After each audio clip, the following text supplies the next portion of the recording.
So the competition certainly got off to an explosive start for everyone, including Tom. It did, but unfortunately for Tom, just that minor mistake in the second, and it was silver for him. I'm delighted to say he has hot-footed it from the podium, and he is live in Budapest to speak to us now. Tom, we were just looking at that opening dive of yours. Superb start to that final. Just talk us through that second dive. I don't want to start off on a negative note, but yeah, the second dive was where it slipped a bit, isn't it? I mean, overall, I'm really happy with the last few weeks, having come from the World Cup in Tokyo and then here at the Budapest Europeans. I started off really strong, and the second dive was a little bit too strong, shall we say, and I landed quite over from vertical. But, you know, one thing I've learned in my years of experience in diving is it's not over till it's over. You know, I was way down the rankings, and I knew that I could pull it back, and I just had to stay in the moment, stay present, stay focused. And I actually, in the fifth round, I did the highest scoring dive I've ever done in my diving career. So, you know, there was a mixed bag in there, like you said, but I also knew that it was mathematically impossible for me to win going into that last dive, which is, you know, a position to be in, let's just say. But I've always said that this is a great medal to win, but my biggest medal is at home waiting for me, my son and my husband, so I'm very excited to get back to them. Yeah, it's given you such a new perspective. We've been talking about you a lot today, Tom, as you can imagine, and we've seen Robbie cheering you and Matty on in that 10-metre synchro last night, that gold medal. Robbie just, you know, that's my papa, we're so proud of you. But we've heard as well about how it's given you a different perspective on your diving, having Robbie, having Lance, and also the failure at Rio as well, that heartbreak for you in the individual event. You've managed to just kind of look at it in a whole different mindset. Everything seems to have changed for you. Yeah, I mean, you know, back when I wasn't a parent, I used to define myself on how well I did in competition, whether it was good or whether it was bad. And, you know, now, first and foremost, I'm a parent, and everything else comes second to that. So I get to come away and I get to enjoy diving, and I get to enjoy competing and performing. But really, and I think what this year has taught so many of us is what actually matters most, and that's friends, family, and everyone staying healthy. So, you know, I'm excited for the Olympics this summer, because I'm going to go there with that perspective and enjoy it, like I did in Beijing 2008, without all of that pressure that I would put on myself later in my career. So I'm excited to go there and have some fun.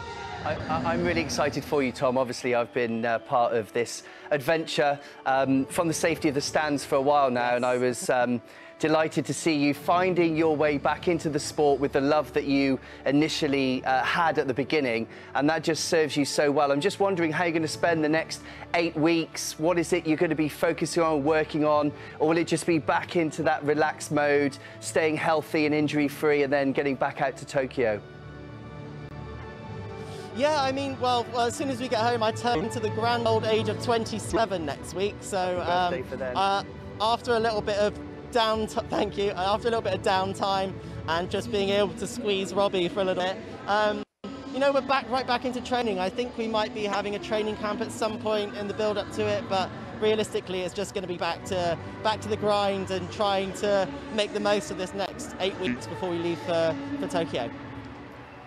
You seem so comfortable talking about the Olympics, Tom. That must be a change for you. You know, for London 2012, Rio 2016, it was like, well, what are you going to do? You know, are you going to win?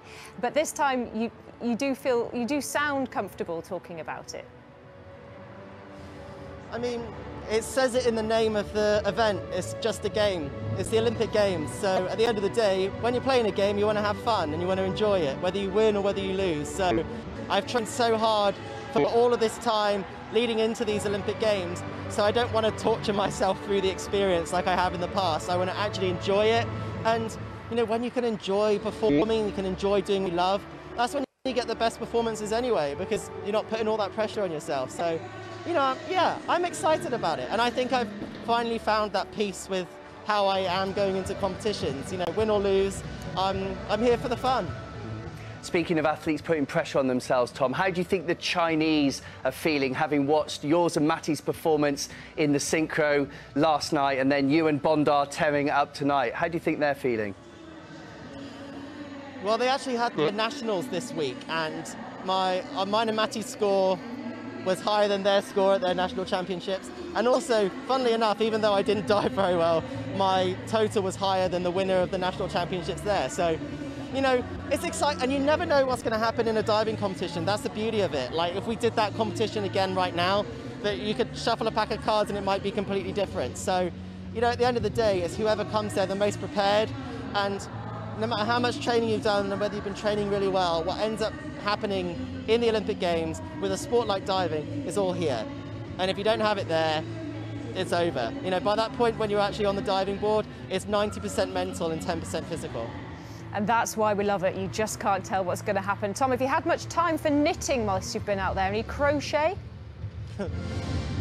You know what, I actually, while I was in Tokyo, oh sorry, I just touched the mic. While I was in Tokyo, I made like 2 jumpers, 3 cardigans, a hat, and then I ran out of yarn.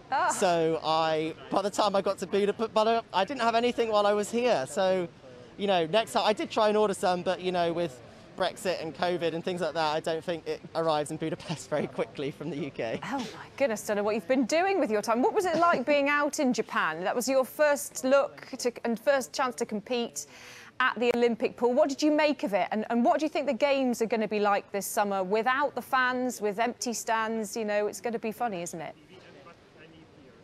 Yeah, you know, the pool is absolutely beautiful in Tokyo. The facilities are amazing, and you know, it was very weird doing the World Cup there because obviously there was all the distancing in place, and also we would have like airplane meals delivered to our hotel rooms, and we had to stay there, and basically we were in like hotel quarantine and then able to leave with our group to go to the pool and train. And you know, it's different for everyone, and I think going into these Olympic Games, I think it's a miracle that it's even happening in the first place. And you know, I'm always prepared for things to change at any moment and ready for anything.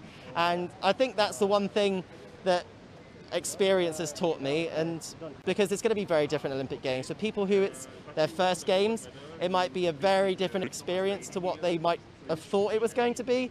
But at the end of the day, for me going into my 4th Games, I'm excited to actually be able to just go there, focus on exactly what I need to do the job, and then go home to my family. A 4th Games, Tom, that is quite remarkable, and you are now the oldest member of the team.